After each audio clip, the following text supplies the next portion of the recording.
Waalaikumsalam, mari Bu, silakan masuk, silakan duduk. Baik Ibu, selamat pagi. Perkenalkan saya dengan Bunda Reza, saya petugas pada pagi hari ini. Sebelumnya dengan Ibu siapa? Ibu Eli. Ibu Eli.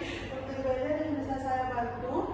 Begini Bu, saya itu punya KB dekor panjang. Tapi saya itu bingung Bu, mau KB apa, terus jenis-jenisnya apa aja gitu. Oh gitu. Baik, nanti akan saya jelaskan ya Bu ya, apa itu KB jangka panjang seperti itu. Tapi sebelum kita masuk ke pagi hari ini, mari kita mengawali dengan baca bismillah terlebih dahulu. Bismillahirrahmanirrahim.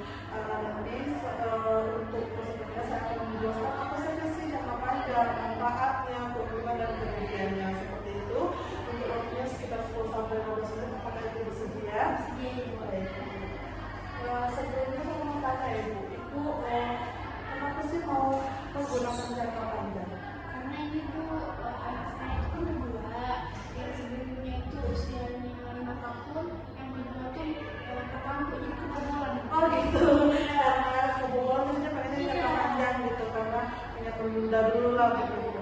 Jadi kalau begitu pasti dengan metode jangka panjang itu kita sebut dengan FKJP, metode transmisi jangka panjang. Metode ini sangat efektif sekali jika digunakan karena benar memerlukan jangka panjang dan juga efek itu sangat sedikit Ibu. Terus pemakaian itu dapat bertahan kurang lebih 3 tahun atau bisa terlihat seumur hidup. Makanya dapat membantu mencegah kehamilan yang tidak diinginkan hingga 20 kali lebih baik dibandingkan kontrasepsi yang lain seperti pil, terus suntik, seperti itu.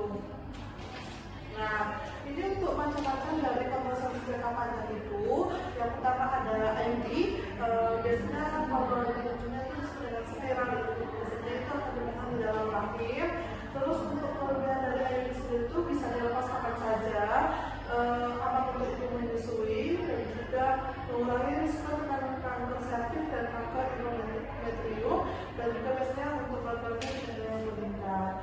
Kekurangan dari IUD sendiri itu masih terdapat risiko mengalami kehamilan. Jadi semua KB itu masih ada risikonya Ibu.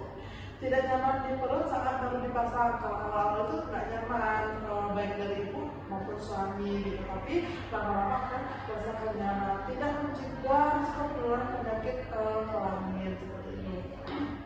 Yang kedua ada implan ya Bu ya. Biasanya implan ini yang dipakai di lengan, di bawah kulit, tapi ini yang berbentuk hormonal seperti itu. Ada nanti kayak gula plastik kecil yang dimasukkan di bawah kulit.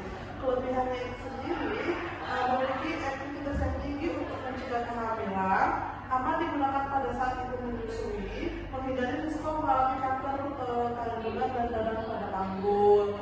Tapi ada juga kekurangannya Bu, seperti efektivitas dapat berkurang jika mengkonsumsi obat tertentu, seperti antibiotik, terus obat epilepsi, kemungkinan menimbulkan infeksi.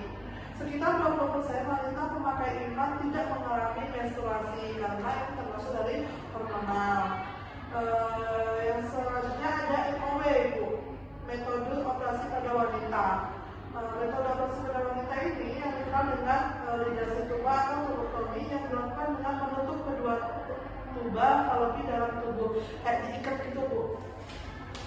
Nah, adapun kelebihan dari MOW itu sendiri tidak menimbulkan efek samping, efektivitasnya sangat tinggi, aman bagi ibu yang menyusui juga. Kekurangannya bersifatnya permanen. Jadi kalau misalkan yang MOW ini ibu betul-betul harus diskusikan dengan suami karena ini kemungkinan besar itu pada saat ingin menambah anak itu tidak bisa. Menimbulkan rasa sakit atau tidak jalan pada saat pertama kali dilakukan gitu. Ada juga untuk pria, kalau tadi wanita kita sebut dengan MOW, kalau untuk wanita pria kita sebut dengan MOP. Dikenal vasektomi yang dilakukan dengan metode vasodeferensia atau pipa yang mendapatkan sperma dari testis menuju uretra. Kelebihannya, efektivitasnya sangat tinggi, tidak menimbulkan efek samping. Kekurangannya kemungkinan terjadi komplikasi. Jadi kalau misalkan di pria ini ada komplikasi seperti itu Ibu. Mungkin itu kalau untuk jangka panjang. Apakah ada yang ingin ditanyakan yang kurang jelas? Baik. kalau misalkan tidak ada, kira-kira Bu tadi kelebihan dari IUD itu sendiri apa aja? Kelebihannya itu bisa dilepas kapan saja, terus aman untuk ibu menyusui, terus juga mengurangi resiko kanker cervix.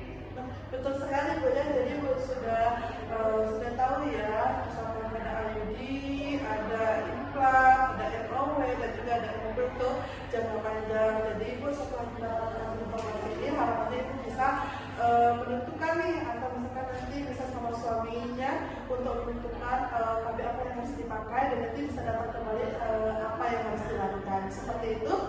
Baik Ibu, alhamdulillah konseling pada pagi hari ini sudah selesai. Ini akan saya berikan kepada Ibu, barangkali nanti bisa diskusikan dengan suaminya. Kita tutup dengan konseling pada pagi hari ini dengan alhamdulillah. Alhamdulillah ya.